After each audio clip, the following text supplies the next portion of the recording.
কিভাবে সাফল্য অর্জন করবেন। আমি একটা পয়েন্ট আজকে উল্লেখ করে এই পয়েন্ট থেকে আলোচনা গুটিয়ে নিব ইনশাআল্লাহ। আমি জাস্ট একটা পয়েন্ট বলছি আপনাকে, সব কথা একদিনে বলা সম্ভব না।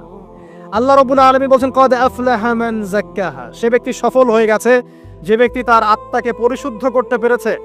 ওয়া কদ খাবা মান দাসাহা, যে ব্যক্তি আত্মাকে পরিশুদ্ধ করতে পারে নাই সে ব্যক্তি ধ্বংস হয়ে গেছে। কিভাবে পরিশুদ্ধ করবেন? তিনটা হাদিস আপনাকে আগে শোনাই। এক, আল্লাহ রাব্বুল আলামিনের হাবিব মুহাম্মদ সাল্লাল্লাহু আলাইহি ওয়াসাল্লাম, দরুদ পড়েন, বলেন সাল্লাল্লাহু আলাইহি ওয়াসাল্লাম। তিনি বলছেন যে আল্লাহর এমন কিছু বান্দা আছে যারা জান্নাতে প্রবেশ করবে যাদের অন্তরটা হবে পাখির মতো নরম। কার মতো? পাখির মতো। একটা হাদিস শুনলেন। 2 নম্বর হাদিস, আল্লাহর রাসূল সাল্লাল্লাহু আলাইহি ওয়াসাল্লাম বলছেন শহীদদের আত্মা যখন আল্লাহর কাছে পৌঁছায়, আল্লাহ রাব্বুল আলামিন সেই আত্মাগুলোকে সবুজ রঙের কিছু পাখির মধ্যে প্রদান করেন এবং সেই পাখিগুলো আরশের নিচে লণ্ঠন আছে এখানে বসে থাকে এবং তারা জান্নাতের যে কোনো জায়গায় যায়, ঘুরে খাবার খায়, আবার ফিরে আসে। আল্লাহ পাক তাদেরকে বলেন যে তোমরা কি চাও, তোমরা কি চাও? শহীদরা কিচ্ছু বলতে পারে না, কি চাইবো, আল্লাহ এত নিয়ামত দিয়েছেন, কি চাইবো? যখন আল্লাহ বারংবার প্রশ্ন করতে থাকেন তোমরা কি আর কিছু চাও, তোমরা কি আর কিছু চাও, তোমরা কি আর কিছু চাও, তখন শহীদরা শেষে বুঝে যে আমাদের কিছু না কিছু তো বলতে হবে এখন। তখন তারা বলে হে আল্লাহ, আমরা আরো একবার পৃথিবীতে যেতে চাই এবং তোমার পথে জীবন দিয়ে আবার ফিরে আসতে চাই। আল্লাহ পাক বলেন এই সুযোগ তো আর নেই, অতএব তোমাদের আর কিছু চাওয়ার নেই, তোমরা এখানেই থাকো। আরেকটা হাদিস শোনেন, রাসূলুল্লাহ সাল্লাল্লাহু আলাইহি ওয়াসাল্লাম বলেছেন, এই হাদিসটা ওমর রাদিয়াল্লাহু আনহু থেকেও এসেছে, যে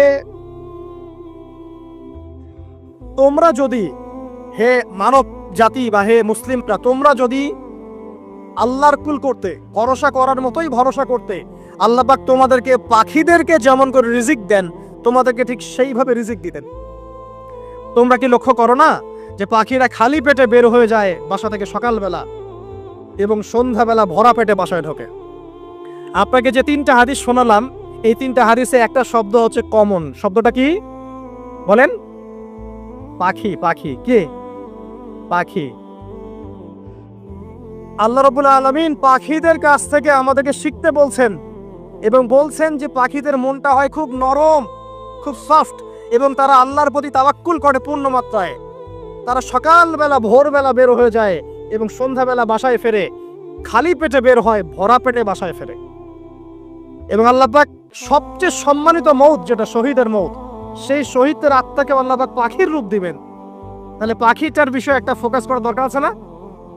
আচ্ছা, এখানে আসেন। পাখির মন হচ্ছে নরম, মানে পাখির মনটা তাজকিয়া, আত্মশুদ্ধিতে পরিপূর্ণ।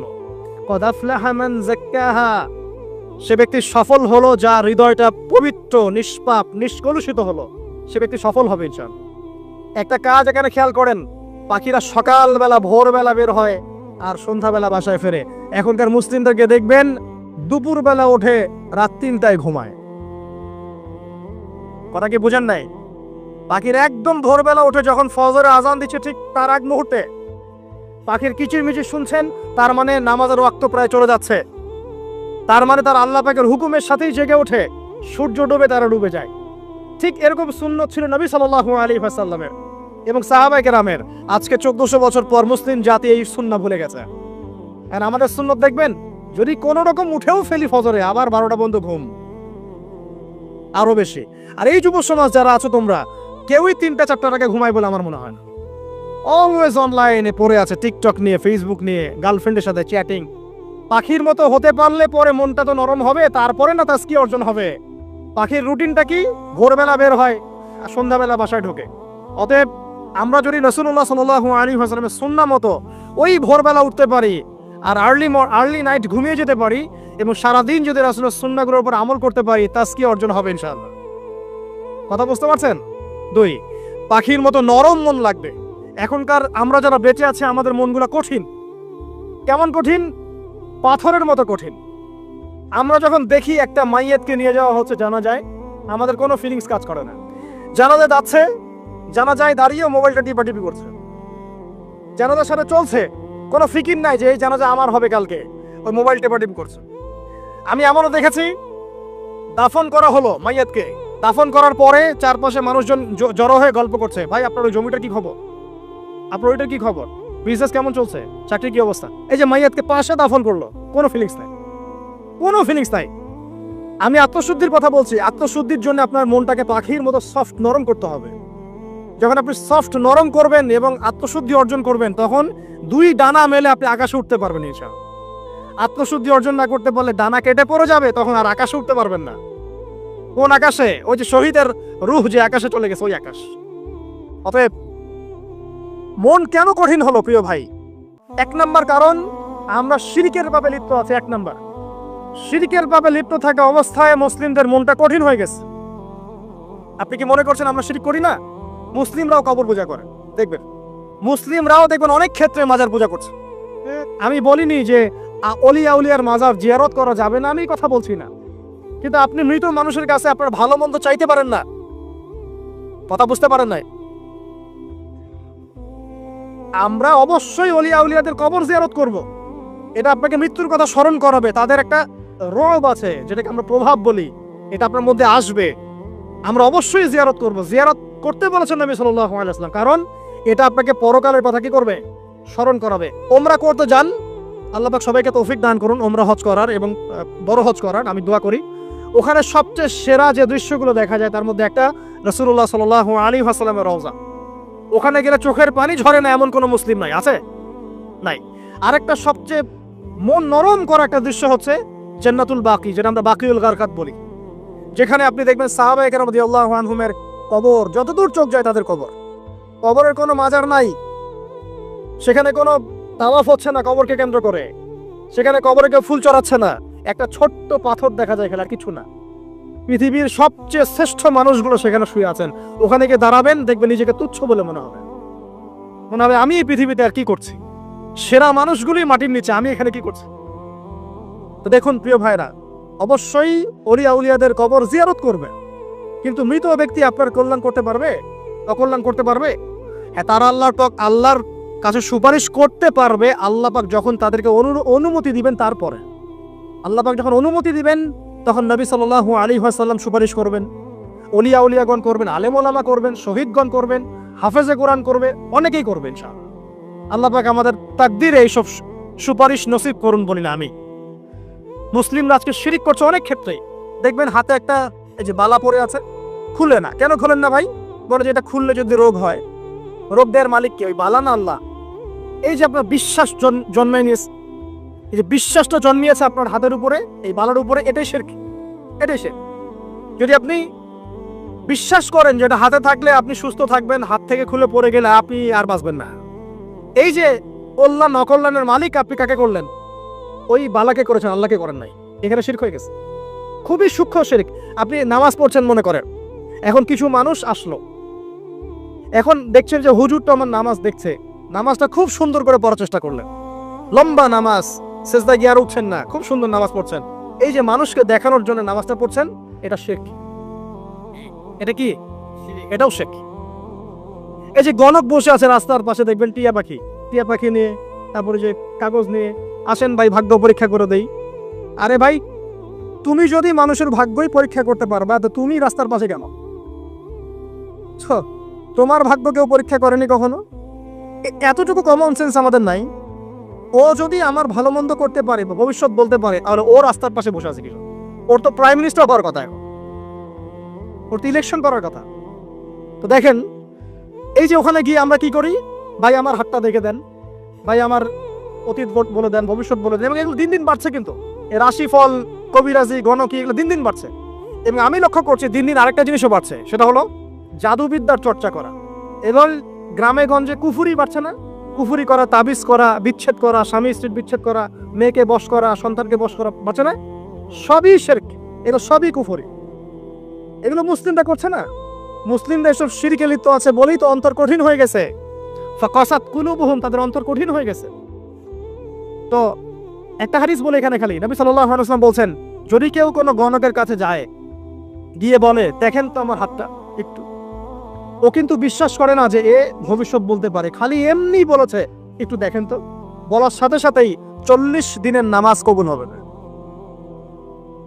আর যদি তার বলা কথায় বিশ্বাস করে যে হ্যাঁ তোমার ভবিষ্যৎ খুব ভালো, তুমি চাকরি পাবা, এটা করবা সেটা করবা, এবং সে বিশ্বাস করলো হ্যাঁ এটাই হবে, তখন নবী সাল্লাল্লাহু আলাইহি ওয়াসাল্লাম বলছেন সে যেন আল্লাহর পক্ষ থেকে যা নাজিল হয়েছে, মানে এই যে কোরআনুল কারীম, এই কোরআনকে যেন সে অস্বীকার করলো, মানে কুফরি করলো। এগুলো আমরা করছি না ভাই? অনেক কিছু করছে। আমরা স্তম্ভের পূজা করছি, অনেক মুসলিম আগুনের পূজা করছে। আগুন জ্বালিয়েছেন, মাথা নত করছেন কেন? আগুনের সামনে আপনি মাথা নত করবেন কেন? আপনি একটা স্তম্ভের সামনে, গাছের সামনে দাঁড়িয়ে মাথা নত করে ধ্যান করবেন কেন? আপনি মেডিটেশন করছেন কি জন্য? আপনাকে নামাজ দেওয়া হয় নাই? 5 ওয়াক্ত নামাজ দেওয়া হয় নাই? নামাজের চেয়ে বড় মেডিটেশন কিছু আছে নাকি? আপনি ধ্যান করছেন কি জন্য? অনেক মুসলিম তো জিনের উপাসনা করছে, জানেন? অনেক মুসলিম জিনকে তাবে করার চেষ্টা করছে। আর জিন বলে একটা জাতি আছে, এটা সত্য। এরকম প্রতিটা ক্ষেত্রে শিরক আছে। শিরক কথায় আছে, কাজে আছে, বিশ্বাসে আছে। দেখবেন মুসলিমরাই আল্লাহ ছাড়া অন্য কারো কাছে দোয়া করছে, মুসলিমরা নজর মানত করছে অন্য জায়গায়। আল্লাহর জন্য নজর মানত করছে না, অন্য কাউকে সন্তুষ্ট করার জন্য করছে। সন্তান হয় না, এখন কি হবে? সন্তান হয় না তো অমুকের কাছে যাও, সেখানে গিয়ে বকরি জবাই দাও, সন্তান হবে। সুবহানাল্লাহ। তো এই পদ্ধতি ইব্রাহিম আলাইহিস সালামের জানা ছিল না, যে শেষ বয়সে তিনি বলছেন রব্বি হাবলি মিনাস সালিহিন। আপনি দোয়া করতে পারেন না? সন্তান হবে না কেন? আল্লাহ পাক তাকদিরে লিখে রাখলেন, অবশ্যই হবে। আর আল্লাহ পাক তাকদিরে না লিখলে কিভাবে হবে? তাকদিরে যে ব্যক্তি বিশ্বাস করে না, সে ব্যক্তি হতাশ হয়। যা কিছু হচ্ছে আমাদের জীবনে সবই তাকদির, এর বাইরে একটা মানুষও যেতে পারবে না। প্রিয় ভাইরা, কথায়, কাজে এবং চিন্তায় আমরা অনেক শিরিক করছি। শিরিকের কারণে আমাদের অন্তর কঠিন হয়ে গেছে। আরো কেন কঠিন হচ্ছে? বেদাত। আমল করছেন নবীর সুন্নত মারার জায়গায় অন্য কিছু আপনি করছেন। এমন কিছু আমল করছেন যেগুলোর সাথে রাসূলের সুন্নতের কোনো সম্পর্ক নাই এবং সাহাবীদের সুন্নতেরও কোনো সম্পর্ক নেই। এই ক্ষেত্রে গিয়ে আপনি বেদাত করছেন, বেদাত করে অন্তর কঠিন হয়ে যাচ্ছে। অন্তর কঠিন হওয়ার একটা বড় কারণ হচ্ছে হারাম রিজিক। যখন আপনি হারাম রিজিকে যাচ্ছেন, সুদ, ঘুষ, আপনার দুর্নীতি, আপনার এই যে অন্যের সম্পদ আত্মসাৎ হয়ে যাচ্ছে। আমি কি বুঝাতে পারছি না? হারাম রিজিক যখন আপনার শরীরে ঢুকছে, অন্তরটা শক্ত হয়ে যাচ্ছে। একটা হাদিস যথেষ্ট। আল্লাহ রাসূল বলেছেন, ইন্নাল্লাহা তাইয়্যিব লা ইউকবালু ইল্লা তাইয়্যিব। আল্লাহ পাক পবিত্র সত্তা, তিনি পবিত্র ছাড়া কবুল করেন না। আপনি 10টা হজ করে আসেন, চুরির টাকা দিয়ে, ডাকাতির টাকা দিয়ে, আত্মসাতের টাকা দিয়ে, দুর্নীতির টাকা দিয়ে, যদি কবুল হয় তাহলে কোরআন সুন্নাহ মিথ্যা হয়ে যাবে। নাউযুবিল্লাহ। কথা কি বুঝতে পারছেন না? আল্লাহ রাব্বুল আলামিন বলছেন আল্লাহ পাক পবিত্র ছাড়া কবুল করেন না। হারাম রিজিক দিয়ে ইবাদত কবুল হয় না। আমরা ওই যে রংপুর অঞ্চলে একবার ওই যে হারাগাছ একটা অঞ্চল আছে না, সেখানে গিয়েছিলাম। সেখানে মাশাআল্লাহ আবার বিড়ির অনেক ফ্যাক্টরি আছে। কিসের? বিড়ি তো হালাল নাকি? তামাক তো হালাল নাকি? তো সেখানে বিড়ি ফ্যাক্টরির অনেক মালিক আছে এবং তারা মসজিদ কমিটির অনেক দায়িত্বপ্রাপ্ত আর কি। মুসলিমদের গায়রত তো এখন নাই, মুসলিমরা এদেরকে আবার মসজিদ কমিটির সদস্যও বানিয়েছে। তো এখন মসজিদ কমিটিতে এসে তার প্রভাবে ইমাম সাহেব টিকতে পারে না। দুইজন বলে নামাজের পর হাত তুলে দোয়া করতে হবে, দুইজন বলে করা যাবে না। ঠিক আছে? এই নিয়ে ক্যাচাল। এই ক্যাচাল হতে হতে দেখা গেল এক পর্যায়ে মারামারি পর্যন্ত হয়েছে। মসজিদ ভাগ হয়েছে, মারামারিও হয়েছে। তো সেখানে আমাকে দাওয়াত করেছিল যে ওয়াজ করার জন্য। তো দোয়া করার কথা বলছে। তাই আমি বললাম, দোয়া করে লাভ কি? দোয়া করলেই বাকি, না করলেই বাকি, রিজিকটাই তো হারাম। আপনি তো তামাকের টাকা খাচ্ছেন, তামাক। আপনি মাদকের টাকা খাচ্ছে, এটা কি হালাল না হারাম? তো হারাম টাকা দিয়ে হাত তুলে দোয়া করলেই কি, না করলেই কি? দোয়া তো উঠছে না উপরে। আগে হারাম রিজিক ছাড়েন, তারপর দোয়া করুন। তো রিজিক হারাম হওয়ার কারণে আমাদের কি হচ্ছে? অন্তরটা কি হচ্ছে ভাই? কঠিন হচ্ছে। ওই পাখির মতো আর মুক্ত আকাশ উঠতে পারবে না। তারপরে সামনে যান, আরো কেন কঠিন হয়? বস্তুবাদিতা, দুনিয়া। সারাদিন দুনিয়ার ফিকির, দুনিয়ার চিন্তা। খাবো কি, করবো কি, ব্যাংক ব্যালেন্স, টাকা পয়সা, স্ট্যাটাস, সারাটা দিন দুনিয়ার দুনিয়া। ঘুম থেকে ওঠা থেকে নিয়ে শুরু করে ঘুমানো পর্যন্ত খালি দুনিয়া। যারা দুনিয়ার নেশায় মত্ত হয়ে আছে, এদের অন্তরটা কঠিন হয়ে যায়। এই অন্তরটা পাখির মতো হতে পারবে না। ঠিক আছে কথা? যারা দুনিয়ার নেশায় মত্ত হয়ে আছেন, এই অন্তরটা কঠিন হয়ে যাবে, পাখির মতো হতে পারবে না। তারপর কি? আরো সামনে যান। দিনই জ্ঞান চর্চা না করা অন্তর কঠিন হওয়ার কারণ। আর কি কারণ? পাপ করা। পাপ যত বেশি আপনি পাপ করবেন, যত বেশি পর্ন দেখবেন, যত বেশি মাদক খাবেন, যত বেশি জুয়া খেলবেন, যত বেশি অহেতুক সময় নষ্ট করবেন, যত বেশি আপনি অন্যের ক্ষতি করবেন, ঠিক আছে, নিরপরাধ মানুষের উপর নির্যাতন করবেন, যত বেশি আপনি পাপ করবেন, পাপ, এই পাপ করতে করতে করতে মানুষের অন্তর কঠিন হয়ে যায়। ইবনুল কাইয়্যিম রাহিমাহুল্লাহ বলেছেন যে পাপ করতে থাকলে মানুষের অন্তর কঠিন হয়ে যেতে থাকে এবং ইস্তেগফার আর জিকির করলে গিয়ে মানুষের অন্তর আবার নরম হতে থাকে। পাপের উপর পাপ করতে থাকলে মানুষের অন্তর কঠিন হতে থাকে। এই বিষয়ে রাসূলুল্লাহ সাল্লাল্লাহু আলাইহি ওয়াসাল্লাম বলেছেন, যখন মানুষ একটা পাপ করে কলবের মধ্যে একটা কালো দাগ পড়ে যায়, যখন আরো একটা পাপ করে আরেকটা কালো দাগ পড়ে যায়, এভাবে যখন পাপ করতেই থাকে তখন পুরো কলবটাই কালিমা পূর্ণ হয়ে যায়। এই অবস্থায় যদি সে তওবা করে আল্লাহ পাক মাফ করে দিবেন। যদি এই অবস্থায় তার মৃত্যু হয়ে যায়, তার আত্মাটা থেকে দুর্গন্ধ বের হতে থাকে, যে আত্মাটা কবজ করতে পর্যন্ত মালাকুল মউত মানে ঘৃণা পোষণ করে। কথা কি বুঝতে পারছেন? যখন অন্তর পাপ করতে করতে কলুষিত হয়ে যাবে, ওয়াকাদ খাবা মান দাসাহা, যখন পাপ করতে করতে অন্তর কলুষিত হয়ে যাবে, তখন আপনার এই মালাকুল মউত পর্যন্ত ওই আত্মাটাকে বের করার সময় ঘৃণা করবে, দুর্গন্ধযুক্ত। আল্লাহ পাক আমাদেরকে পাপ থেকে বাঁচিয়ে রাখুন। আমি এরকম কিছু কাজ আছে, বস্তুবাদিতা, শিরক, বেদাত, হারাম রিজিক, সারাদিন দুনিয়ার ফিকির নিয়ে থাকা, ঠিক আছে, অন্যের ক্ষতি করা, পাপ কন্টিনিউয়াসলি করতে থাকা এবং দিন ছেড়ে দেওয়া, দিনের এলেম ছেড়ে দেওয়া, আল্লাহ পাকের আনুগত্য ছেড়ে দেওয়া, এই কাজগুলো করতে থাকলে মানুষের অন্তর কি হয়? কঠিন হয়ে যায়। এখন সলিউশন কি বলেন? 5 মিনিটে আমি সলিউশন বলছি। কেমন করে আপনি এটাকে নরম করবেন আর পরিশুদ্ধতা অর্জন করবেন এবং ওই পাখির মতো মুক্ত আকাশে উড়বেন, কিভাবে বলবো? 1 নাম্বার, অবশ্যই শিরক ত্যাগ করতে হবে। কি করতে হবে? শিরক ত্যাগ করতে হবে। আল্লাহ পাকের তাওহীদের উপর থাকতে হবে। আল্লাহ পাক তৌফিক দান করুন। লং কিছু বলার সময় নেই আমার হাতে, একটা বই বলছি, কিতাবুত তাওহীদ। কি নাম? কিতাবুত তাওহীদ। এই বইটা অনেক ভার্সন বাজারে বের হয়েছে, কিনে দেখবেন শিরক কত প্রকার, কি তাওহীদ কাকে বলে, কত প্রকার, কি। যেটা বুঝবেন না মাদ্রাসা চলে যাবেন, আলেম ওলামার কাছে গিয়ে জিজ্ঞাসা করুন, হুজুর এটা বুঝি নাই। ঠিক আছে?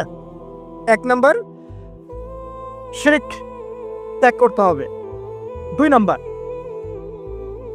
আপনাকে তাওহীদে থাকতে হবে। এটা এক, অন্তর নরম করার কথা বলছে। 2 নাম্বার, সুন্নতের উপর আমল করতে হবে। ওই যে পাখির কথা বললাম, যে সকালবেলা বের হয় আর সন্ধ্যাবেলা কি করে? বাসায় ফেরে। খালি পেটে বের হয়, ভরা পেটে বাসায় ফেরে। তার মানে আমাদেরকেও সকাল সন্ধ্যাটা কাটাতে হবে নবী সাল্লাল্লাহু আলাইহি ওয়াসাল্লামের সুন্নত অনুযায়ী। যখন তিনি ঘুমাতেন তখন ঘুমাবেন, যখন উঠতেন তখন উঠবে, বাকি কাজ যেমন করে করতেন তেমন করে করবে, তখন অন্তর ইনশাআল্লাহ নরম হয়ে যাবে। ঠিক আছে ভাই? 2। 3 নাম্বার, 5 ওয়াক্ত নামাজ জামাতে। নামাজ আপনাকে যে কোনো পাপ থেকে বাঁচাবে ইনশাআল্লাহ। ভাই জেনা করছেন, নামাজ পড়েন, তাও তওবা করে নামাজ পড়েন।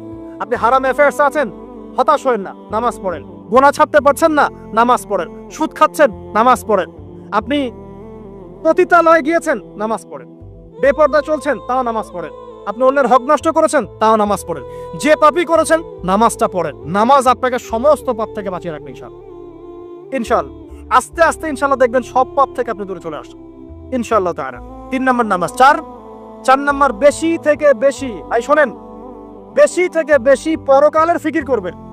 খালি পরকালের চিন্তা করবেন যে আমাকে মৃত্যুবরণ করতে হবে, কবরে যেতে হবে, পুলসিরাত পার হতে হবে, আল্লাহর সামনে দাঁড়াতে হবে।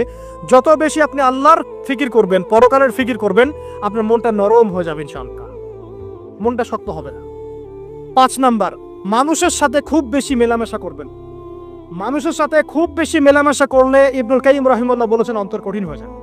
কারণ মানুষ আপনাকে গীবত করাবে, হ্যাঁ, মানুষ খারাপ কাজে নিয়ে যাবে, বেফাস কথাবার্তা বলবেন, হয়তো বেফাস কাজ করবেন, ফুজুল কি বাদ করবেন। এগুলো করতে গিয়ে আপনি দেখবেন অন্তর কঠিন হয়ে গেছে। এত বেশি মানুষের সাথে মেলামেশার দরকার নাই, প্রয়োজন যতটুকু অতটুকু করবেন। ঠিক আছে? আল্লাহ পাক তৌফিক দান করুন, আমিন। কয়টা বললাম? 5। 6, আমার সবচেয়ে প্রিয় নসিহত, প্রত্যেক দিন মিনিমাম 1 ঘন্টা করে কোরআন তেলাওয়াত করবেন বুঝে। আমি বলিনি না বুঝে করলে কোনো নেকি হবে না, প্রত্যেক হরফে 10 নেকি হবেই হবে, কিন্তু আপনি করবেন বুঝে ইনশাআল্লাহ। যখন বুঝে আপনি প্রত্যেক দিন 1 পারা করে বা 1 ঘন্টা করে কোরআন তেলাওয়াত করবেন, আপনার কলিজা, আপনার কলব নরম হতে বাধ্য এবং আপনার অন্তরে আল্লাহ নূর নেমে আসবে ইনশাআল্লাহ। দেখবেন আপনার কলব থেকে সমস্ত এই যে পঙ্কিলতা, কলুষতা ইনশাআল্লাহ চলে যাবে ইনশাআল্লাহ তাআলা। 2টো জিনিস অন্তরকে পবিত্র করে ফেলে, এক হচ্ছে কোরআন তেলাওয়াত, আর এক হচ্ছে বেশি থেকে বেশি আল্লাহর জিকির এবং ইস্তেগফার। তো কোরআন তেলাওয়াত বাড়িয়ে দেন। আল্লাহ পাক সবাইকে কোরআন তেলাওয়াত করার তৌফিক দান করুন, আমিন। যারা শেখেন নাই আজকে ওয়াদা করেন যে কোরআন আপনারা বিশুদ্ধ করে পড়া শিখবেন, ওয়াদা করেন। আগামী রমজান আসার আগেই 1 খতম দেওয়া চাই, পারবেন? এবং কোরআনের চর্চা বাড়িয়ে দিবেন। প্রত্যেক দিন কিছু করেন না করেন কোরআন তেলাওয়াত করতে হবে, ঠিক আছে? আল্লাহ পাক তৌফিক এনায়েত করুন, আমিন। আর বুঝে পড়ার চেষ্টা করবেন। একটা সহজ তাফসীর বলে দিই, মারিফুল কোরআন বাসায় আছে না? মারিফুল কোরআন তাফসীর ইবনে কাসির বাসায় নাই? জালালাইন বাসায় নাই? বাসায় নাই, কিনেন। সারাদিন তো অনেক টাকা পয়সা খরচ করছেন, 3টা তাফসীর কিনেন, জালালাইন কিনেন, মারিফুল কোরআন কিনেন, ইবনে কাসির কিনেন, বাসায় গিয়ে পড়া শুরু করেন। পারবেন না? যে আয়াতটা বুঝবেন না, উলামায়ে কেরামের কাছে যাবেন, গিয়ে বলবেন হুজুর এটা বুঝি না, বুঝাই দেন। নিজের যে ব্যাখ্যা করতে যাবেন না। ব্যাখ্যা করলে দেখবেন এক যে পণ্ডিত বেরোছে, কিছু পণ্ডিত কোরআন পড়ে বলে কোরআনই মানি, হাদিস মানি না। এরকম পণ্ডিত দেখেন নাই? কোরআনই মানি, হাদিস আর মানি না। কারণ আল্লাহ নাকি, নাউজুবিল্লাহ, কোরআনে নাকি আল্লাহ পাক হাদিস মানতে বলে নাই, ও নাকি পায় নাই। এই জন্য দেখলাম সুবহানাল্লাহ, নামাজ পড়তেছে, কোরআন থেকে নামাজ পড়তেছে, হাদিসের কোনো হেদায়েত নিবে না। মানে কিরকম, যে হাত হাত আবার ঠিকই বাঁধতেছে, হাত বাঁধতেছে, রুকু করতেছে, সেজদা করতেছে, এগুলো আবার কোথায় পাইলো আল্লাহ ভালো জানে। হাত এভাবে বাঁধতেছে, এভাবে হাতটা বাঁধা কোরআনে কোথায় আছে আমি পাইলাম না কোথাও। ঠিক আছে, হাদিস ছাড়া কি এগুলো আসবে? হাত বাঁধলো, সেজদায় গিয়ে সুবহান রাব্বিয়াল আলা বলছে না, বলছে আসলামতু লিরাব্বিল আলামিন। এটা কোরআন থেকে বলছে। অথচ নবী সাল্লাল্লাহু আলাইহি ওয়াসাল্লাম হাদিস থেকে বলছেন সুবহান রাব্বিয়াল আলা, সুবহুন কুদ্দুসুন রাব্বুল মালাইকাতি ওয়ার রূহ, সুবহানাকা আল্লাহুম্মা রাব্বানা ওয়া বিহামদিকা আল্লাহুম্মা ইগফির। এগুলো নাই, ও বলছে আসলামতু লিরাব্বিল আলামিন। মানে কোরআন মানি, হাদিস মানি না। এত বেশি পণ্ডিত হওয়ার দরকার নাই। এরা চিচড়া পাকা টাইপের পণ্ডিত। ওমর রাদিয়াল্লাহু আনহুর যুগে বেঁচে থাকলে এদেরকে পিটাই সোজা করে ফেলাইতো। ফাইজলামি শুরু করছে, কোরআন মানি, হাদিস মানি না। আল্লাহ পাক কোরআনে বলছে ওয়ামা আতাকুমুর রাসূলু ফাখুযু, রাসূল যা দিয়েছেন তা গ্রহণ করো। ওয়ামা নাহাকুম আনহু ফান্তাহু, রাসূল যা নিষেধ করছেন দূরে থাকো। রাসূল যা দেন সেটা হাদিস না, রাসূল যা দেন সেটা সুন্নাহ না। সুন্নাহ তো সে মানেই না, আলটিমেটলি সে কোরআনই মানে না। তো আসল কথা হচ্ছে এইসব ফিতনা থেকে বেঁচে থাকবেন, কোরআন তেলাওয়াত বাড়িয়ে দেন। কয়টা বলছি? 5টা, 6টা। 7 নাম্বার, বেশি থেকে বেশি ইস্তেগফার সারাদিন পড়বেন। আস্তাগফিরুল্লাহ ওয়া আতুবু ইলাইহি, আস্তাগফিরুল্লাহ ওয়া আতুবু ইলাইহি, আস্তাগফিরুল্লাহাল্লাযী লা ইলাহা ইল্লা হুয়াল হাইয়ুল কাইয়্যুম ওয়া আতুবু ইলাইহি। প্রত্যেক দিন পড়তে হবে 100 বার করে। কতবার করে? 100 বার। 8 নাম্বার, বেশি বেশি আল্লাহর জিকির, চলতে ফিরতে জিকির। সুবহানাল্লাহ, আলহামদুলিল্লাহ, লা ইলাহা ইল্লাল্লাহ, আল্লাহু আকবার, লা হাওলা ওয়ালা কুওয়াতা ইল্লা বিল্লাহ। বলবেন হাসবুনাল্লাহু ওয়া নি'মাল ওয়াকিল। ঠিক আছে? সুবহানাকা আল্লাহুম্মা রাব্বানা ওয়া বিহামদিকা আল্লাহুম্মা ইগফিরলি, সুবহানাল্লাহি ওয়া বিহামদি আদাদা খালকি ওয়া রিদা নাফসি ওয়া জিনাতা আরশি ওয়া বিদাদা কালিমাতি। যত জিকির আছে সব করবে, জিকির বাড়াবেন। যত জিকির বাড়াবেন অন্তর পরিশুদ্ধ হবে ইনশাআল্লাহ আযজা ওয়া জাল। কয়টা বলছে? 8। আর 2টা বলি। 9, অন্যের হক নষ্ট করবেন না। অন্যের হক নষ্ট করলেই মন কঠিন হয়ে যাবে। অন্যের হক নষ্ট করবেন না, বরং মানবতার কল্যাণে কাজ করেন। যে কাজগুলো মানব সেবামূলক সেগুলো করেন। রক্তদান কর্মসূচি করেন, গাছ লাগান, এতিমের মাথায় হাত বোলান, বিধবার খোঁজ খবর নেন। ঠিক আছে? মেয়েদের সেলাই মেশিন কিনে দেন, মানুষের উপকারে কাজ করেন। দেখবেন আপনার মনটা নরম হয়ে যাবে ইনশাআল্লাহ। যার মন নরম এবং যার মনের মধ্যে সততা আছে, আল্লাহ পাক ইনশাআল্লাহ সেখানে অবশ্যই হেদায়েত ঢালবে ইনশাআল্লাহ। আর 10 নম্বর, সবচেয়ে শেষ হচ্ছে যে কবর জিয়ারত করবেন বেশি বেশি করে, এবং নিজের মৌতের কথা স্মরণ করে আল্লাহর কাছে বেশি বেশি দোয়া করবেন। কি দোয়া করবেন? ইয়া মুকাল্লিবাল কুলুব সাব্বিত কলবি আলা দীনিক, ইয়া মুসাররিফাল কুলুব সাররিফ কুলুবানা আলা তাআতিক। এই দোয়াগুলো করবেন ইনশাআল্লাহ। এবং কবর জিয়ারত করবেন সপ্তাহে সপ্তাহে, পারলে 2 দিন 3 দিন পর পর কবরস্থানে যাবেন। ইনশাআল্লাহ দেখবেন আপনার মন নরম হবে ইনশাআল্লাহ আযজা ওয়া জাল। এখনকার সভ্যতা এসে কবরস্থানকে সমাজ থেকে দূরে সরিয়ে দিয়েছে। অথচ আগে মুসলিমদের কবরস্থান ছিল মসজিদের পাশে, 5 ওয়াক্ত নামাজ পড়তো, কবর জিয়ারত করে বাসায় যেত। 5 ওয়াক্ত নামাজ পড়তে আসতো, কবরকে দেখতো, পরকালে করা স্মরণ হতো। এখন কবরস্থান ওই যে দূরে, সারা জীবনে একবার যায় কিনা সন্দেহ আছে। এই 10টা কাজ যদি আপনারা করতে পারেন ইনশাআল্লাহ তাআলা, আমাদের কলবটা ইনশাআল্লাহ নরম হবে, আত্মশুদ্ধি অর্জিত হবে। আর এগুলোর পাশাপাশি অবশ্যই আল্লাহওয়ালা, আত্মশুদ্ধিওয়ালা মানুষের সোহবতে গিয়ে থাকবে। আল্লাহওয়ালা, আত্মশুদ্ধিওয়ালা মানুষের সোহবতে গিয়ে থাকলে তাদেরকে দেখেই দেখবেন মনটা নরম হয়ে যাবে ইনশাআল্লাহ। ইলমি পরিবেশে থাকেন, দ্বীনি পরিবেশে থাকেন, আমর বিল মারুফ নাহি আনিল মুনকারে কাজ করেন। 3 দিন, 7 দিন, 40 দিন, যতদিন পারেন আল্লাহর পথে সময় লাগান, সময় লাগান। আমি এটাকে আপনার আত্মশুদ্ধির জন্য বলছি, এটা একমাত্র পথ পদ্ধতি আত্মশুদ্ধির, এটা বলছি না। এখানে গেলে আপনি ইনশাআল্লাহ আপনার ইসলাহ এবং সংশোধনের জন্য কাজ করতে পারবেন। আল্লাহ রাব্বুল আলামিন আমাদের সবার কলবগুলোকে পরিচ্ছন্ন করুন। আল্লাহ পাক আমাদের সবাইকে শিরকের পথ থেকে বাঁচিয়ে রাখুন, হৃদয় কঠিন হওয়া থেকে বাঁচিয়ে রাখুন।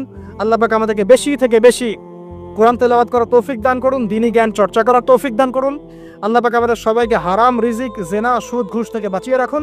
আল্লাহ পাক আমাদেরকে পরকালীন চেতনায় এই দুনিয়ার জীবন কাটানোর তৌফিক এনায়েত করুন, আমিন। আমার সাথে আবার তওবা করেন যে সারা জীবন সুদ খাবো না ইনশাআল্লাহ।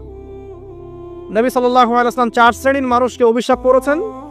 1 শ্রেণী যে সুদ খায়, 2 নাম্বার যে দেয়, 3 নাম্বার যে সাক্ষী থাকে, 4 নাম্বার যে লিখে রাখে। এখন আপনি বলেন এই পুরো মনিটারি সিস্টেমের মধ্যে এই 4 শ্রেণীর মানুষ আছে না? কোনো না কোনোভাবে আমরা এর সাথে সম্পৃক্ত নই কি? সম্পৃক্ত। অতএব আল্লাহর এই বাণীকে যদি ভয় করেন, কোন বাণী? আল্লাহ পাক বলছেন, ইয়া আইয়ুহাল্লাযীনা আমানু হে মুমিনগণ ইত্তাকুল্লাহ, তোমরা আল্লাহকে ভয় করো। ওয়া যারু মা বাকিয়া মিনার রিবা ইন কুনতুম মুমিনিন, তোমরা সুদের অবশিষ্ট অংশগুলো ছেড়ে দাও যদি প্রকৃতপক্ষে তোমরা মুমিন হয়ে থাকো। ওয়া ইল্লাম তাফআলু, তোমরা যদি সুদ না ছাড়ো, আল্লাহর হুঁশিয়ারি শোনেন, যদি তোমরা সুদ না ছাড়ো, ফাযানু বিহারবিন মিনাল্লাহি ওয়া রাসূলিহি, আর আল্লাহ এবং তার রাসূলের সাথে যুদ্ধের ঘোষণা শুনে রাখো। আল্লাহ এবং তার রাসূলের বিপক্ষে যুদ্ধ করে কেউ জান্নাতে যাবে? কেউ কবরের আযাব থেকে বাঁচতে পারবে? কেউ হাউজে কাউসারের পানি পাবে? আল্লাহ এবং তার রাসূলের সাথে যুদ্ধ করে কেউ টিকতে পারবে? আপনার কি তাই মনে হয়? যদি মনে হয় তাহলে দিব্যি সুদ খান, কোনো সমস্যা নাই।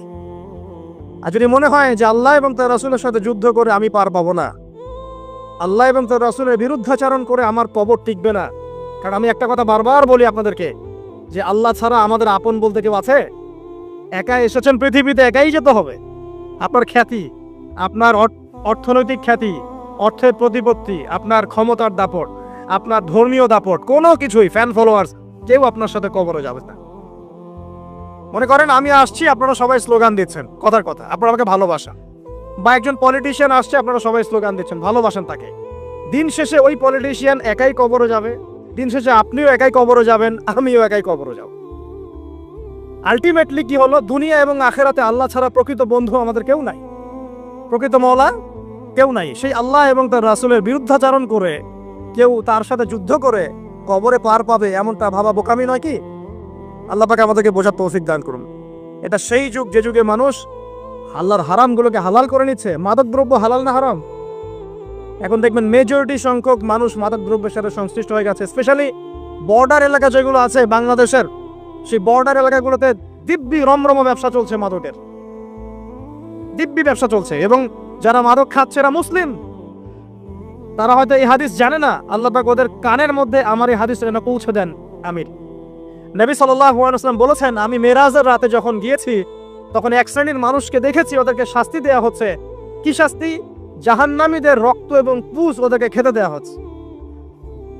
জিবরাইল আলাইহিস সালামকে জিজ্ঞাসা করা হলো যে এরা কারা?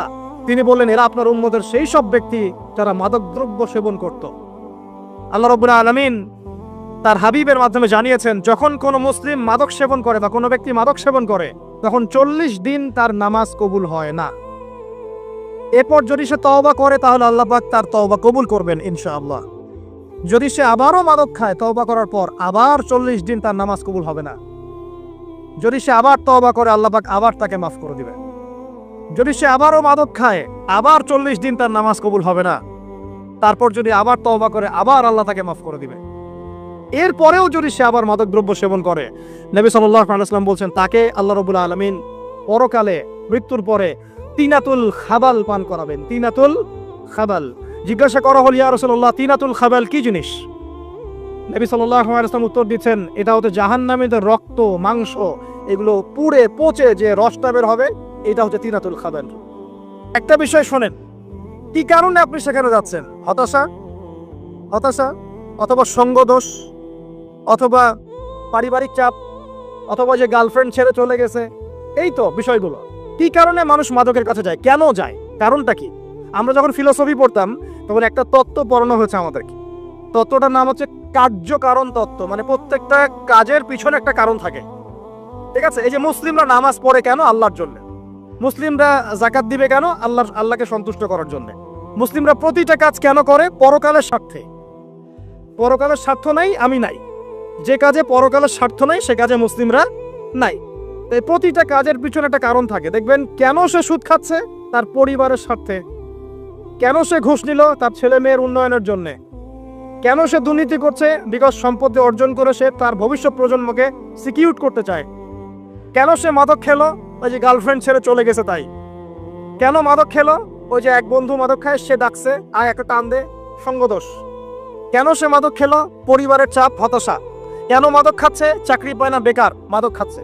মানে মেন্টাল চাপগুলো নিতে পারছে না, সে মাদক খাচ্ছে। সবচেয়ে বেশি মানসিক চাপ কাদের উপর আসে জানেন? 1 নম্বর নবীগণের উপরে, 2 নম্বর আল্লাহর সৎ বান্দাদের উপরে, তারপর যার ইমান যত উঁচু তার উপর মানসিক চাপ তত বেশি আসে। এখন যদি মানসিক চাপের সলিউশন মাদকই হবে, তাহলে তো আমাদেরই মাদক খাওয়া দরকার ছিল নাউজুবিল্লাহ। আর আমরা যে পরিমাণ মানসিক চাপ ফেস করি এটা চিন্তাই করতে পারবেন না। যে যত বড় দায়িত্বশীল যারা পলিটিশিয়ান, ওদেরকে জিজ্ঞাসা করবে তারা কি পরিমাণ মানসিক চাপ নিয়ে ঘোরে। আপনার কাছে মনে হচ্ছে যে একটা ক্ষমতা পেয়েছেন, খুব মানে উনি অনেক বড় ক্ষমতাধর, উনি অনেক ভালো আছেন, উনি মোটেই ভালো নাই। ওনাকে জিজ্ঞাসা করেন, উনি মোটেই ভালো নাই। এই মানুষের যে পেরেশানি, যে চাপ, এগুলো নিতে নিতে তার স্ট্রোক হয়ে যাচ্ছে, হার্ট স্ট্রোক হচ্ছে, ডায়াবেটিস হচ্ছে, হাই ব্লাড প্রেশার, ইসিজি করো, দেখবেন। এ কারণে মানসিক চাপটা রিলিজ করতে হবে, তাই তো? এই মানসিক চাপ রিলিজ করতে গেলে মাদকই সলিউশন নয়। সলিউশনটা কি? এই যে আমার হাতে এখানে আছে একটা কোরআন। মানসিক চাপ থেকে আপনাকে মুক্তি দিবে আল কোরআনুল কারীম, আর কিচ্ছু না। আরেকটা বিষয় কোরআনের সাথে, সেটা হলো প্রথমে বলেছি 5 ওয়াক্ত নামাজ। আপনি ওযু করে সুন্দর করে 5 ওয়াক্ত নামাজ জামাতে পড়বেন, ডেইলি 1 ঘন্টা করে কোরআন তেলাওয়াত করবেন, সময় পেলে একটু হাদিস পড়বেন, 2-4 টাকা দান সদকা করবেন, ভালো কাজের সাথে থাকবেন, অন্যায় কাজে যাবেন না, ইসলামকে এগিয়ে নেওয়ার জন্য আমর বিল মারুফ নাহি আনিল মুনকারের কাজ করবেন। আপনার চেয়ে সুখী কোনো মানুষ পৃথিবীতে নাই। আপনাকে আমি দেখাচ্ছি, সূরা কাহফ খুলে দেখেন। যুলকারনাইন একজন বাদশা, তিনি মাশরিক মাগরিব সব জয় করেছেন, মানে পূর্ব পশ্চিম পুরোটাই তার রাজত্ব। এত দাপট ছিল সেই বাদশার যে যেদিক দিয়ে যাবে সেনাবাহিনী নিয়ে সেদিকটাই জয় করে ফেলবে। সুবহানাল্লাহ। এবং তিনি উদ্ধত অহংকারী ছিলেন না, তিনি আল্লাহর অনুগত বান্দা ছিলেন। একটা কওমের মধ্যে গেলেন, সেই কওমটা ছিল পাহাড়ের মাঝখানে, 2 পাহাড়ের মাঝখানে। এখন ওই কওম তাকে বলছে, ইয়া যুলকারনাইন, হে যুলকারনাইন, ইন্না ইয়াজুজ ওয়া মাজুজ মুফসিদুনা ফিল আরদ। ভালো করে বোঝেন, হে যুলকারনাইন, নিশ্চয়ই ইয়াজুজ আর মাজুজ এই 2 শ্রেণীর মাখলুক, তারা পৃথিবীতে ফাসাদ সৃষ্টি করে বেড়াচ্ছে। কি করছে? সারা পৃথিবীতে ফাসাদ সৃষ্টি করে বেড়াচ্ছে। ফাহাল নাজআলু লাকা খরজান আলা আন তাজআলা বাইনানা ওয়া বাইনাহুম সাদ্দা। হে যুলকারনাইন, আমরা কি আপনাকে ট্যাক্স দিব, কর দিব, যে আপনি ওদের আর আমাদের মাঝখানে একটা প্রাচীর নির্মাণ করে দিবেন, যে ওরা আমাদের কাছে আর আসতে পারবে না? কারা এটা? ইয়াজুজ আর মাজুজ। এই ইয়াজুজ আর মাজুজকে যুলকারনাইন আলাইহিস সালাম তিনি প্রাচীর নির্মাণ করে দিলেন লোহা এবং এই যে তামা দিয়ে। এরপর তারা আর ওই কওমের ক্ষতি করতে পারলো না। কিয়ামতের আগে আগে তারা বের হয়ে আসবে এবং সারা বিশ্বে ফাসাদ সৃষ্টি করবে।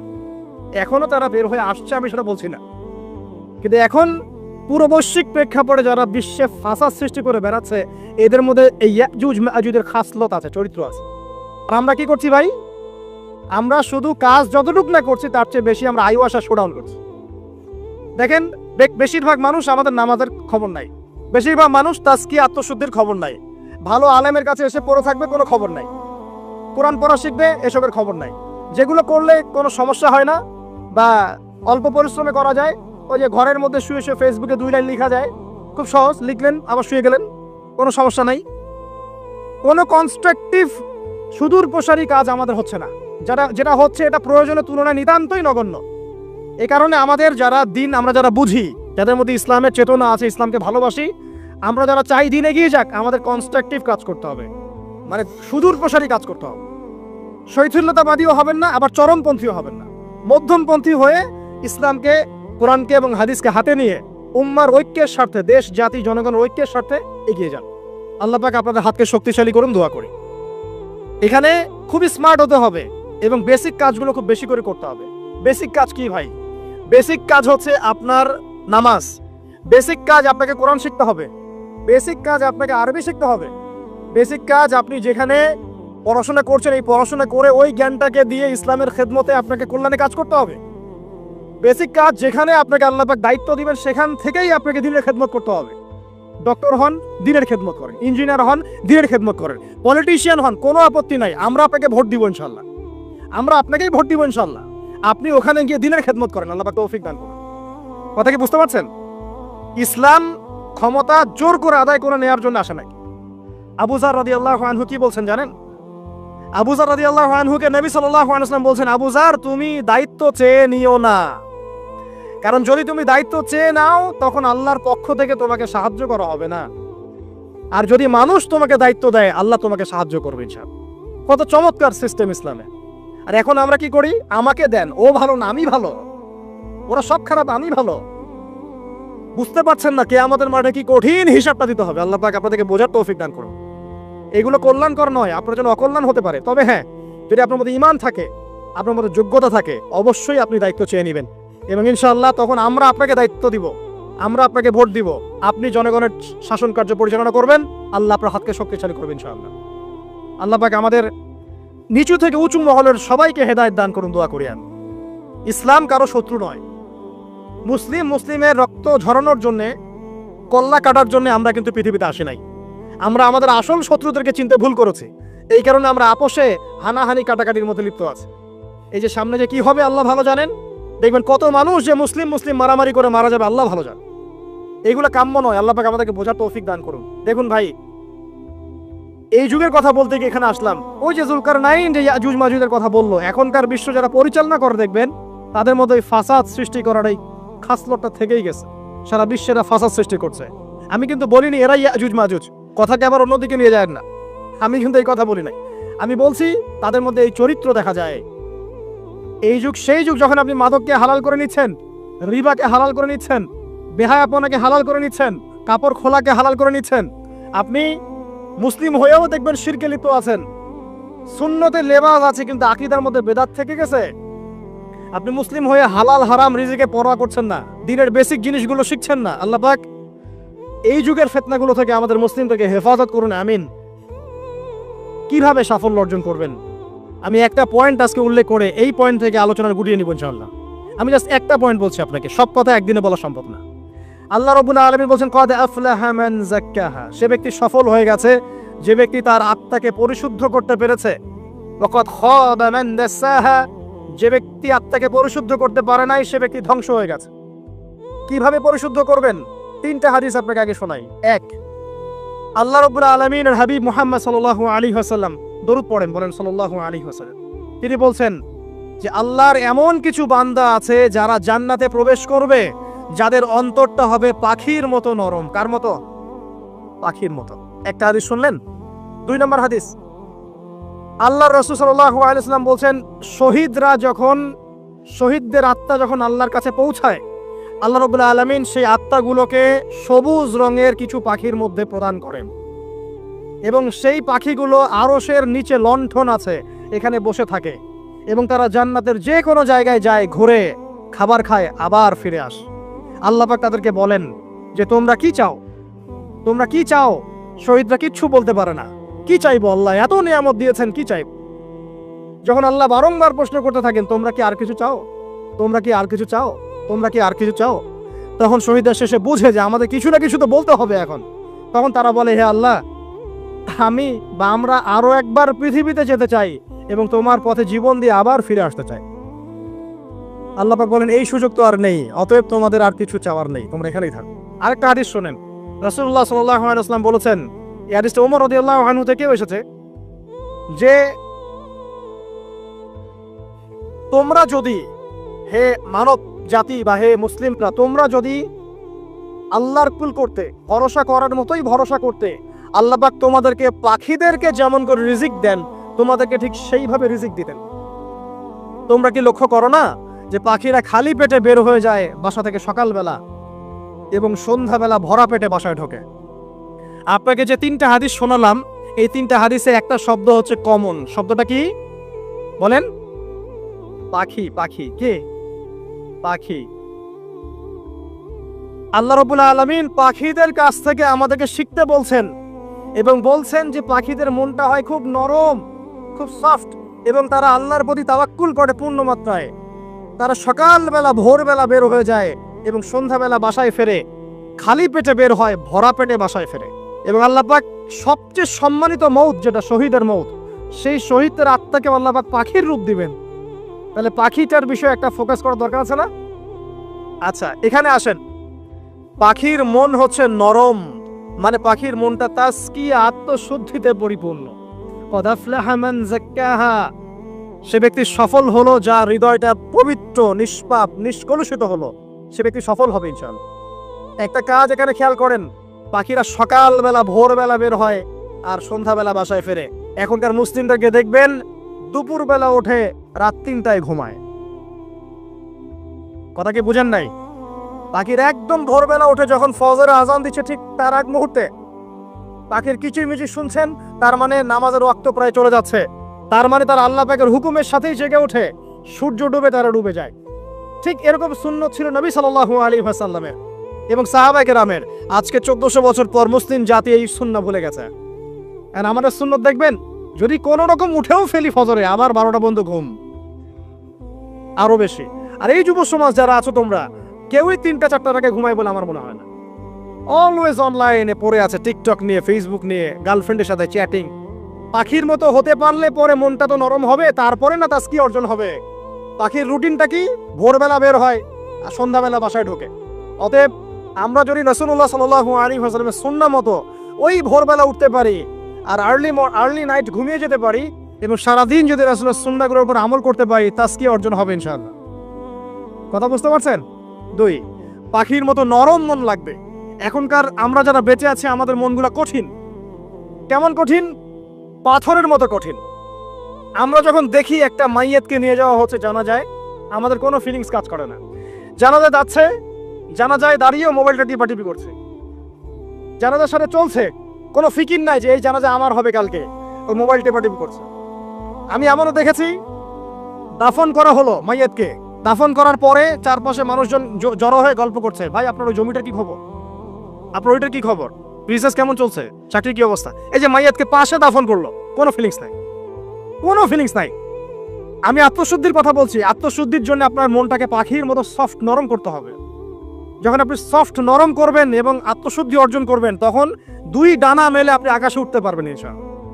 আত্মশুদ্ধি অর্জন না করতে পারলে ডানা কেটে পড়ে যাবে, তখন আর আকাশে উঠতে পারবেন না।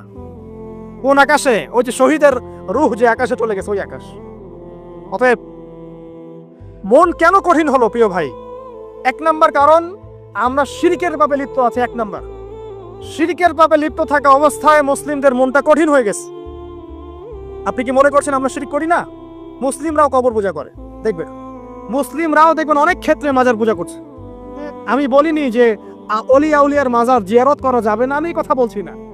কিন্তু আপনি মৃত মানুষের কাছে আপনার ভালো মন্দ চাইতে পারেন না। কথা বুঝতে পারেন না? আমরা অবশ্যই অলিয়া উলিয়াদের কবর জিয়ারত করব। এটা আপনাকে মৃত্যুর কথা স্মরণ করাবে। তাদের একটা রব আছে, যেটাকে আমরা প্রভাব বলি, এটা আপনার মধ্যে আসবে। আমরা অবশ্যই জিয়ারত করব। জিয়ারত করতে বলেছেন নবী সাল্লাল্লাহু আলাইহি ওয়াসাল্লাম, কারণ এটা আপনাকে পরকালের কথা কি করবে? স্মরণ করাবে। ওমরা করতে যান, আল্লাহ পাক সবাইকে তৌফিক দান করুন ওমরা হজ করার এবং বড় হজ করার, আমি দোয়া করি। ওখানে সবচেয়ে সেরা যে দৃশ্যগুলো দেখা যায়, তার মধ্যে একটা রাসূলুল্লাহ সাল্লাল্লাহু আলাইহি ওয়াসাল্লামের রওজা। ওখানে গেলে চোখের পানি ঝরে না এমন কোনো মুসলিম নাই, আছে? নাই। আরেকটা সবচেয়ে মন নরম করা একটা দৃশ্য হচ্ছে জান্নাতুল বাকি, যেটা আমরা বাকিউল গারকাত বলি, যেখানে আপনি দেখবেন সাহাবায়ে কেরাম রাদিয়াল্লাহু আনহুমের কবর, যতদূর চোখ যায় তাদের কবর। কবরের কোনো মাজার নাই, সেখানে কোনো তাওয়াফ হচ্ছে না কবরকে কেন্দ্র করে, সেখানে কবরে কেউ ফুল চড়াচ্ছে না, একটা ছোট্ট পাথর দেখা যায় খেলার কিছু না। পৃথিবীর সবচেয়ে শ্রেষ্ঠ মানুষগুলো সেখানে শুয়ে আছেন। ওখানে গিয়ে দাঁড়াবেন, দেখবেন নিজেকে তুচ্ছ বলে মনে হবে। আমি এই পৃথিবীতে আর কি করছি? সেরা মানুষগুলি মাটির নিচে, আমি এখানে কি করছি? তো দেখুন প্রিয় ভাইরা, অবশ্যই ওলিয়া উলিয়াদের কবর জিয়ারত করবে, কিন্তু মৃত ব্যক্তি আপনার কল্যাণ করতে পারবে? অকল্যাণ করতে পারবে? হ্যাঁ, তারা আল্লাহর কাছে সুপারিশ করতে পারবে আল্লাহ পাক যখন তাদেরকে অনুমতি দিবেন। তারপরে আল্লাহ পাক যখন অনুমতি দিবেন, তখন নবী সাল্লাল্লাহু আলাইহি ওয়াসাল্লাম সুপারিশ করবেন, ওলিয়া উলিয়াগণ করবেন, আলেম ওলামা করবেন, শহীদগণ করবেন, হাফেজে কোরআন করবে, অনেকেই করবেন ইনশাআল্লাহ। আল্লাহ পাক আমাদের তাকদীরে এইসব সুপারিশ নসিব করুন বলি না আমি। মুসলিমরা আজকে শিরিক করছে অনেক ক্ষেত্রেই। দেখবেন হাতে একটা এই যে বালা পরে আছে, খুলে না। কেন খোলেন না ভাই? বলে যে এটা খুললে যদি রোগ হয়। রোগ দেওয়ার মালিক কে? ওই বালা না আল্লাহ? এই যে আপনার বিশ্বাস জন্মে নিয়েছে, এই যে বিশ্বাসটা জন্মিয়েছে আপনার হাতের উপরে, এই বালার উপরে, এটাই শিরক, এটাই শিরক। যদি আপনি বিশ্বাস করেন যে এটা হাতে থাকলে আপনি সুস্থ থাকবেন, হাত থেকে খুলে পড়ে গেলে আপনি আর বাঁচবেন না, এই যে কল্যাণ অকল্যাণের মালিক আপনি কাকে করলেন? ওই বালাকে করেছেন, আল্লাহকে করেন নাই। এখানে শিরক হয়ে গেছে, খুবই সূক্ষ্ম শিরক। আপনি নামাজ পড়ছেন মনে করেন, এখন কিছু মানুষ আসলো, এখন দেখছেন যে হুজুর তো আমার নামাজ দেখছে, নামাজটা খুব সুন্দর করে পড়ার চেষ্টা করলেন, লম্বা নামাজ, সেজদা গিয়ে আর উঠছেন না, খুব সুন্দর নামাজ পড়ছেন। এই যে মানুষকে দেখানোর জন্য নামাজটা পড়ছেন, এটা শিরক। এটা কি? এটাও শিরক। এই যে গণক বসে আছে রাস্তার পাশে, দেখবেন টিয়া পাখি নিয়ে তারপরে যে কাগজ নিয়ে আসেন ভাই ভাগ্য পরীক্ষা করে দেই। আরে ভাই, তুমি যদি মানুষের ভাগ্যই পরীক্ষা করতে পারবা তো তুমি রাস্তার পাশে কেন? তোমার ভাগ্য কেউ পরীক্ষা করেনি কখনো? এতটুকু কমন সেন্স আমাদের নাই? ও যদি আমার ভালো মন্দ করতে পারে বা ভবিষ্যৎ বলতে পারে, তাহলে ও রাস্তার পাশে বসে আছে কিছু? ওর তো প্রাইম মিনিস্টার হওয়ার কথা, ওর তো ইলেকশন করার কথা। তো দেখেন, এই যে ওখানে গিয়ে আমরা কি করি, ভাই আমার হাতটা দেখে দেন, ভাই আমার অতীত বলে দেন, ভবিষ্যৎ বলে দেন, এবং এগুলো দিন দিন বাড়ছে। কিন্তু এই রাশিফল, কবিরাজি, গণকি, এগুলো দিন দিন বাড়ছে। এবং আমি লক্ষ্য করছি দিন দিন আরেকটা জিনিসও বাড়ছে, সেটা হলো জাদুবিদ্যার চর্চা করা। এবং গ্রামে গঞ্জে কুফুরি বাড়ছে না? কুফুরি করা, তাবিজ করা, বিচ্ছেদ করা, স্বামী স্ত্রীর বিচ্ছেদ করা, মেয়েকে বশ করা, সন্তানকে বশ করা বাড়ছে না? সবই শিরক, এগুলো সবই কুফুরি। এগুলো মুসলিমরা করছে না। মুসলিমরা এসব শিরকে লিপ্ত আছে বলেই তো অন্তর কঠিন হয়ে গেছে। ফাকাসাত কুলুবুহুম, তাদের অন্তর কঠিন হয়ে গেছে। তো একটা হাদিস বলে এখানে খালি, নবী সাল্লাল্লাহু আলাইহি ওয়াসাল্লাম বলছেন, যদি কেউ কোনো গণকের কাছে যায়, গিয়ে বলে দেখেন তো আমার হাতটা একটু, ও কিন্তু বিশ্বাস করে না যে এ ভবিষ্যৎ বলতে পারে, খালি এমনি বলেছে একটু দেখেন তো, বলার সাথে সাথেই 40 দিনের নামাজ কবুল হবে। আর যদি তার বলা কথায় বিশ্বাস করে যে হ্যাঁ তোমার ভবিষ্যৎ খুব ভালো, তুমি চাকরি পাবা, এটা করবা সেটা করবা, এবং সে বিশ্বাস করলো হ্যাঁ এটাই হবে, তখন নবী সাল্লাল্লাহু আলাইহি ওয়াসাল্লাম বলেন সে যেন আল্লাহর পক্ষ থেকে যা নাজিল হয়েছে, মানে যে কোরআনুল কারীম, এই কোরআনকে যেন সে অস্বীকার করলো, মানে কুফরি করলো। এগুলো আমরা করছি না ভাই? অনেক কিছু করছি আমরা। স্তম্ভের পূজা করছি, অনেক মুসলিম আগুনের পূজা করছে। আগুন জ্বালিয়েছেন, মাথা নত করছেন কেন? আগুনের সামনে আপনি মাথা নত করবেন কেন? আপনি একটা স্তম্ভের সামনে, গাছের কাছে, গাছের সামনে দাঁড়িয়ে মাথা নত করে ধ্যান করবেন কেন? আপনি মেডিটেশন করছেন কি জন্য? আপনাকে নামাজ দেওয়া হয় নাই? 5 ওয়াক্ত নামাজ দেওয়া হয় নাই? নামাজ হচ্ছে বড় মেডিটেশন কিছু আছে নাকি? আপনি ধ্যান করছেন কি জন্য? অনেক মুসলিম তো জিনের উপাসনা করছে, জানেন? অনেক মুসলিম জিনকে তাবে করার চেষ্টা করছে। আর জিন বলে একটা জাতি আছে, এটা সত্য। এরকম প্রতিটা ক্ষেত্রে শিরক আছে। শিরক কথায় আছে, কাজে আছে, বিশ্বাসে আছে। দেখবেন মুসলিমরাই আল্লাহ ছাড়া অন্য কারো কাছে দোয়া করছে, মুসলিমরা নজর মানত করছে অন্য জায়গায়, আল্লাহর জন্য নজর মানত করছে না, অন্য কাউকে সন্তুষ্ট করার জন্য করছে। সন্তান হয় না, সন্তান হয় না, এখন কি হবে? সন্তান হয় না তো অমুকের কাছে যাও, সেখানে গিয়ে বকরি জবাই দাও, সন্তান হবে। সুবহানাল্লাহ। তো এই পদ্ধতি ইব্রাহিম আলাইহিস সালামের জানা ছিল না, যে শেষ বয়সে তিনি বলছেন রব্বি হাবলি মিনাস সালিহিন। আপনি দোয়া করতে পারেন না?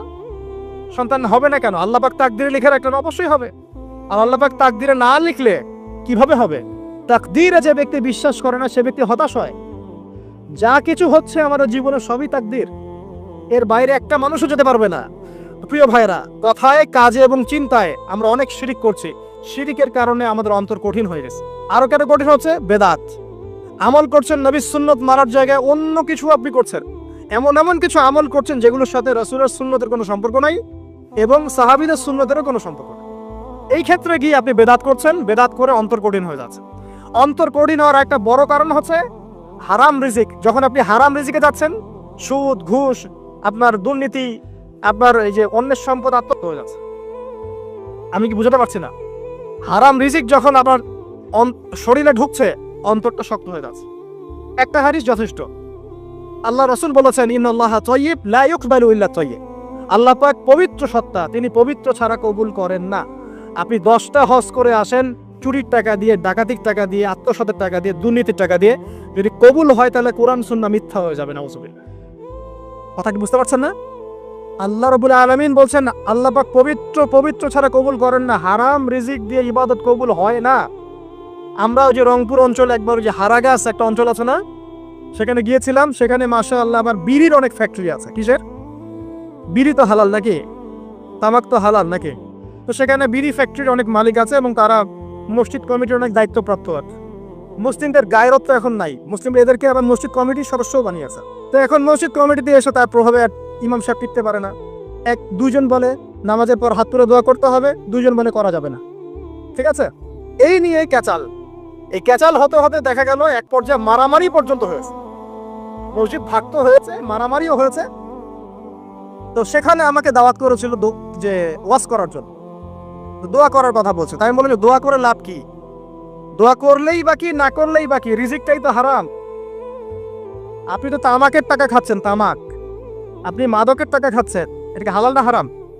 তো হারাম টাকা দিয়ে হাত তুলে দোয়া করলেই কি না করলেই কি, দোয়া তো উঠছে না উপরে। আগে হারাম রিজিক ছাড়েন, তারপর দোয়া করুন।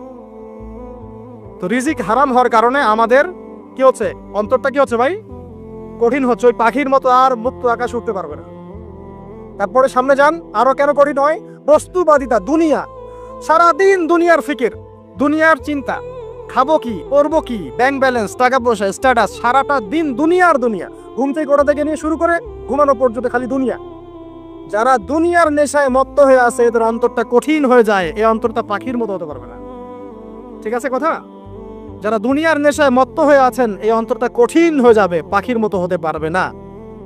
তারপর কি, আরো সামনে যান, দিনই জ্ঞান চর্চা না করা অন্তর কঠিন হওয়ার কারণ। আর কি কারণ, পাপ করা। পাপ যত বেশি আপনি পাপ করবেন, যত বেশি পর্ন দেখবেন, যত বেশি মাদক খাবেন, যত বেশি জুয়া খেলবেন, যত বেশি অহেতুক সময় নষ্ট করবেন, যত বেশি আপনি অন্যের ক্ষতি করবেন, ঠিক আছে, নিরপরাধ মানুষের উপর নির্যাতন করবেন, যত বেশি আপনি পাপ করবেন, পাপ, এই পাপ করতে করতে করতে মানুষের অন্তর কঠিন হয়ে যায়। ইবনুল কাইয়্যিম রাহিমাহুল্লাহ বলেছেন যে পাপ করতে থাকলে মানুষের অন্তর কঠিন হয়ে যেতে থাকে, এবং ইস্তেগফার আর জিকির করলে গিয়ে মানুষের অন্তর আবার নরম হতে থাকে। পাপের উপর পাপ করতে থাকলে মানুষের অন্তর কঠিন হতে থাকে। এ বিষয়ে রাসূলুল্লাহ সাল্লাল্লাহু আলাইহি ওয়াসাল্লাম বলেছেন, যখন মানুষ একটা পাপ করে কলবের মধ্যে একটা কালো দাগ পড়ে যায়, যখন আরো একটা পাপ করে আরেকটা কালো দাগ পড়ে যায়। এভাবে যখন পাপ করতেই থাকে তখন পুরো কলবটাই কালিমা পূর্ণ হয়ে যায়। এই অবস্থায় যদি সে তওবা করে, আল্লাহ পাক মাফ করে দিবেন। যদি এই অবস্থায় তার মৃত্যু হয়ে যায়, তার আত্মাটা থেকে দুর্গন্ধ বের হতে থাকে, যে আত্মাটা কবজ করতে পর্যন্ত মালাকুল মউত মানে ঘৃণা পোষণ করে। কথা কি বুঝতে পারছেন? যখন অন্তর পাপ করতে করতে কলুষিত হয়ে যাবে, ওয়াকাদ খাবা মান দাসাহা, যখন পাপ করতে করতে অন্তর কলুষিত হয়ে যাবে, তখন আপনার এই মালাকুল মউত পর্যন্ত ওই আত্মাটাকে বের করার সময় ঘৃণা করবে, দুর্গন্ধযুক্ত। আল্লাহ পাক আমাদেরকে পাপ থেকে বাঁচিয়ে রাখুন। আমি এরকম কিছু কাজ আছে, বস্তুবাদিতা, শিরক, বেদাত, হারাম রিজিক, সারাদিন দুনিয়ার ফিকির নিয়ে থাকা, ঠিক আছে, অন্যের ক্ষতি করা, পাপ কন্টিনিউয়াসলি করতে থাকা, এবং দিন ছেড়ে দেওয়া, দিনের এলেন ছেড়ে দেওয়া, আল্লাহ পাকের আনুগত্য ছেড়ে দেওয়া, এই কাজগুলো করতে থাকলে মানুষের অন্তর কি হয়, কঠিন হয়ে যায়। এখন সলিউশন কি বলেন? 5 মিনিটে আমি সলিউশন বলছি, কেমন করে আপনি এটাকে নরম করবেন আর পরিশুদ্ধতা অর্জন করবেন এবং ওই পাখির মতো মুক্ত আকাশে উড়বেন। কিভাবে বলবো? 1 নাম্বার, অবশ্যই শিরক ত্যাগ করতে হবে। কি করতে হবে? শিরক ত্যাগ করতে হবে। আল্লাহ পাকের তাওহীদের উপর থাকতে হবে। আল্লাহ পাক তৌফিক দান করুন। লং কিছু বলার সময় নেই আমার হাতে, একটা বই বলছি, কিতাবুত তাওহীদ। কি নাম? কিতাবুত তাওহীদ। এই বইটা অনেক ভার্সন বাজারে বের হয়েছে, কিনে দেখবেন শিরক কত প্রকার, কি কি, তাওহীদ কাকে বলে, কত প্রকার, কি কি। যেটা বুঝবেন না, মাদ্রাসায় চলে যাবেন, আলেম ওলামার কাছে গিয়ে জিজ্ঞাসা করুন, হুজুর এটা বুঝি নাই। ঠিক আছে? 1 নাম্বার, শিরক ত্যাগ করতে হবে। 2 নাম্বার, আপনাকে তাওহীদে থাকতে হবে। দেখ, অন্তর নরম করার কথা বলছি। 2 নাম্বার, সুন্নতের উপর আমল করতে হবে। ওই যে পাখির কথা বললাম, যে সকালবেলা বের হয় আর সন্ধ্যাবেলা কি করে, বাসায় ফেরে, খালি পেটে বের হয়, ভরা পেটে বাসায় ফেরে। তার মানে আমাদেরকেও সকাল সন্ধ্যাটা কাটাতে হবে নবী সাল্লাল্লাহু আলাইহি ওয়াসাল্লামের সুন্নত অনুযায়ী। যখন তিনি ঘুমাতেন তখন ঘুমাবেন, যখন উঠতেন তখন উঠবে, বাকি কাজ যেমন করে করতেন তেমন করে করবে, তখন অন্তর ইনশাআল্লাহ নরম হয়ে যাবে। ঠিক আছে ভাই? 2। 3 নাম্বার, 5 ওয়াক্ত নামাজ জামাতে। নামাজ আপনাকে যে কোনো পাপ থেকে বাঁচাবে ইনশাআল্লাহ। ভাই জেনা করছেন, নামাজ পড়েন, তাও তওবা করে নামাজ পড়েন। আপনি হারাম অ্যাফেয়ার্সে আছেন, হতাশ হয়েন না, নামাজ পড়েন। গুনাহ ছাড়তে পারছেন না, নামাজ পড়েন। সুদ খাচ্ছেন, নামাজ পড়েন। আপনি পতিতালয়ে গিয়েছেন, নামাজ পড়েন। বেপরদা চলছেন, তাও নামাজ পড়েন। আপনি অন্যের হক নষ্ট করেছেন, তাও নামাজ পড়েন। যে পাপই করেছেন, নামাজটা পড়েন। নামাজ আপনাকে সমস্ত পাপ থেকে বাঁচিয়ে রাখবে ইনশাআল্লাহ। ইনশাআল্লাহ আস্তে আস্তে ইনশাআল্লাহ দেখবেন সব পাপ থেকে আপনি দূরে চলে আসছেন ইনশাআল্লাহ তাআলা। 3 নাম্বার নামাজ। 4 নাম্বার, বেশি থেকে বেশি, ভাই শোনেন, বেশি থেকে বেশি পরকালের ফিকির করবেন। খালি পরকালের চিন্তা করবেন যে আমাকে মৃত্যুবরণ করতে হবে, কবরে যেতে হবে, পুলসিরাত পার হতে হবে, আল্লাহর সামনে দাঁড়াতে হবে। যত বেশি আপনি আল্লাহর ফিকির করবেন, পরকালের ফিকির করবেন, আপনার মনটা নরম হয়ে যাবে ইনশাআল্লাহ, মনটা শক্ত হবে না। 5 নাম্বার, মানুষের সাথে খুব বেশি মেলামেশা করবেন। মানুষের সাথে খুব বেশি মেলামেশা করলে ইবনুল কাইয়্যিম রাহিমাহুল্লাহ বলেছেন অন্তর কঠিন হয়ে যায়। কারণ মানুষ আপনাকে গীবত করাবে, হ্যাঁ, মানুষ খারাপ কাজে নিয়ে যাবে, বেফাস কথাবার্তা বলবেন, হয়তো বেফাস কাজ করবেন, ফুজুল কি বাত করবেন, এগুলো করতে গিয়ে আপনি দেখবেন অন্তর কঠিন হয়ে গেছে। এত বেশি মানুষের সাথে মেলামেশার দরকার নাই, প্রয়োজন যতটুকু অতটুকু করবে। ঠিক আছে, আল্লাহ পাক তৌফিক দান করুন, আমিন। কয়টা বললাম? 5, 6। আমার সবচেয়ে প্রিয় নসিহত, প্রত্যেক দিন মিনিমাম 1 ঘন্টা করে কোরআন তেলাওয়াত করবেন বুঝে। আমি বলিনি না বুঝে করলে কোনো নেকি হবে না, প্রত্যেক হরফে 10 নেকি হবেই হবে, কিন্তু আপনি করবেন বুঝে ইনশাআল্লাহ।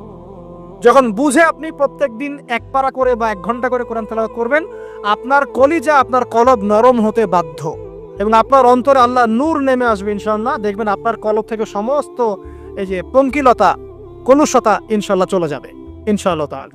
দুটো জিনিস অন্তরকে পবিত্র করে ফেলে, এক হচ্ছে কোরআন তেলাওয়াত, আর এক হচ্ছে বেশি থেকে বেশি আল্লাহর জিকির এবং ইস্তেগফার।